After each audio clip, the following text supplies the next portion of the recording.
So it's time for those distributions again on YieldMax, Defiance, and Roundhill. So we're going to go over those, find out what we're going to get paid out this week, and then I want to finish the video up with a put option that I did sell today to make a little extra money.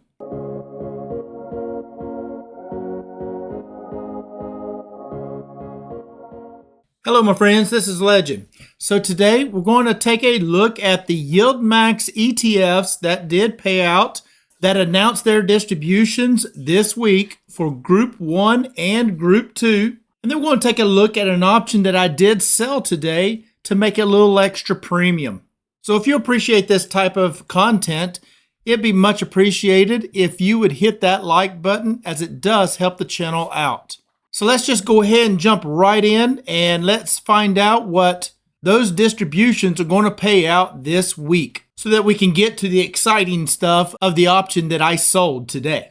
So we're going to start right off with Group 1, and this is for January the 13th with an X date of January 14th and a pay date of January the 15th. And we'll start right off with Chippy for 51 cents, Feet with 24 cents, Fivey 17 cents, GPTY with 33 cents, LFGY with 28 cents, QDTY with 24 cents, RDTY with 27 cents, SDTY 18 cents, SLTY with 35 cents, Alti with 51 cents, and I have some Alti, so I'm excited about that. YMAG with 6 cents, and lastly is YieldMax with 8 cents.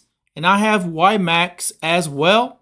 So both YieldMax and Alti, I'll be able to update my spreadsheet this weekend, enter in those distributions, and be able to find out what that adjusts my real price per share to. All right, now we got the Group 2, which is for January the 14th, an X date of the 15th, and the pay date will be Friday the 16th.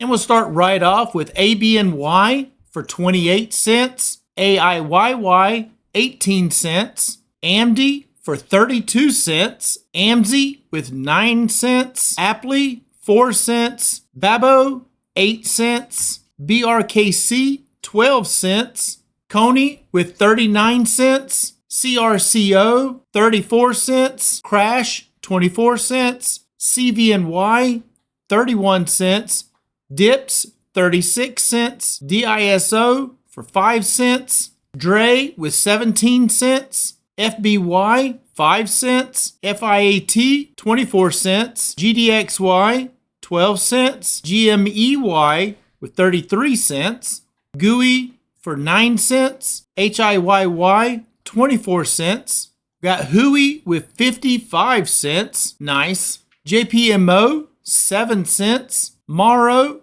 11 cents, Marnie 24 cents, MSFO 5 cents, Misty with 41 cents, go Misty, NFLY 6 cents, Navidi 9 cents, OARC 24 cents, PLTY with 41 cents, PYPY 24 cents, RBLY 25 cents, RDYY 65 cents. Nice. SMCY 8 cents, Snowy with 6 cents, TSLY 34 cents, TSMY 13 cents, Winter with 57 cents, Zomo with 6 cents, XYZY 37 cents, Ybit 23 cents, and the last one is YQQQ for 3 cents. So that wraps up all of the YieldMax ETFs. And of course, in Group 2,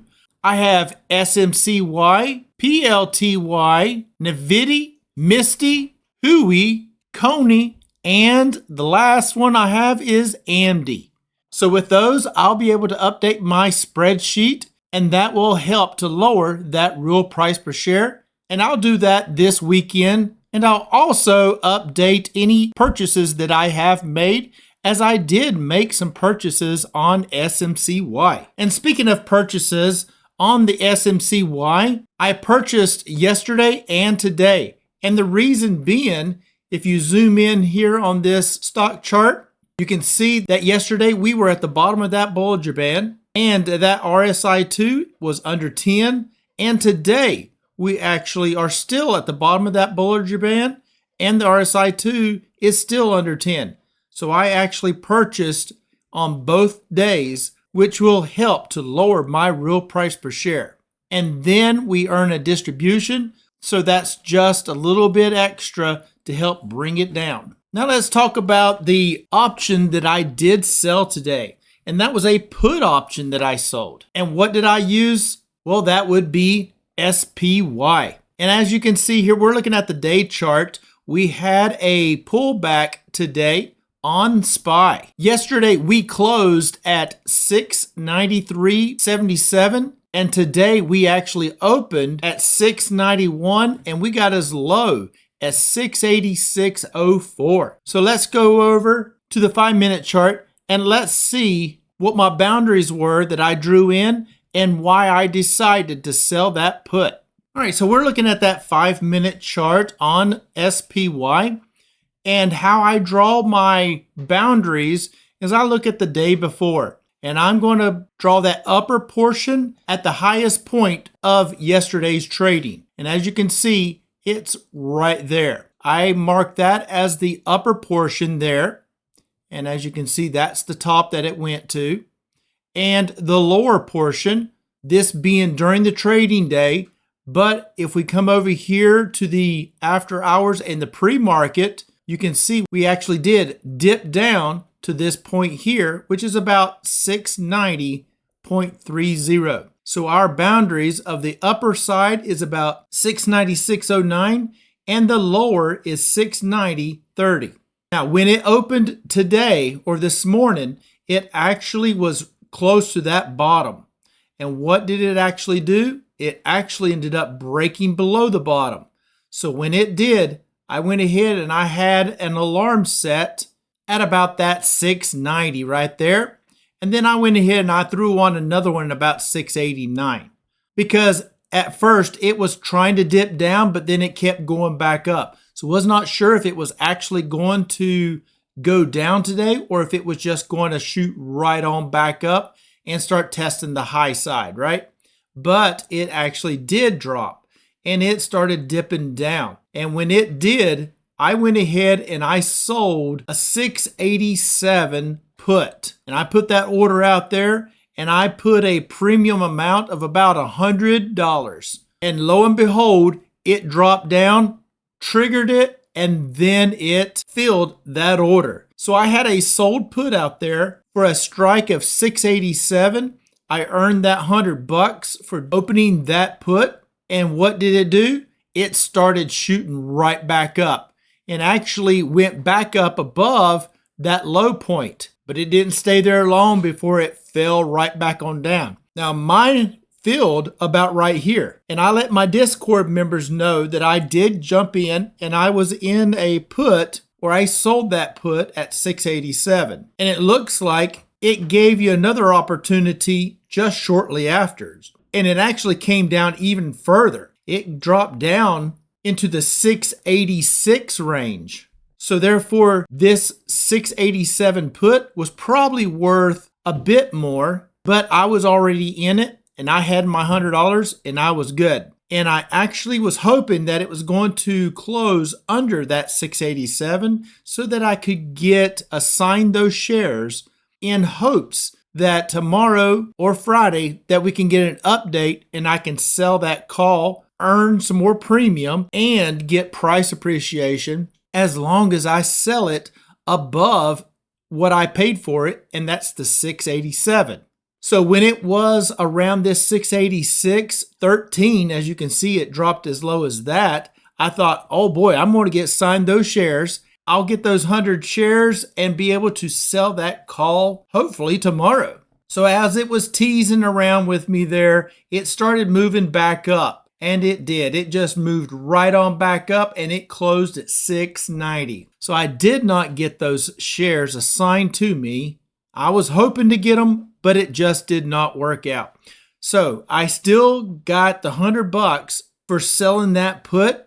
And it looks like come tomorrow, I'll be able to hopefully be able to try to sell another put. But my high and low will be changing because yesterday's low was at that 690.30. But today's low is going to be closer to about 686. So I'm going to take that line here and I'm just going to pull it right on down to that point right there, because that will be my new low that I'm looking for this stock to come down, either break down below it, and then I can sell a 686 or even a 685 put, make some more premium come tomorrow. And then if it does take back off, then that put will just expire worthless, as I am doing 0 DTE or 0 days to expire. In other words, a day trade on these SPY options that I am selling.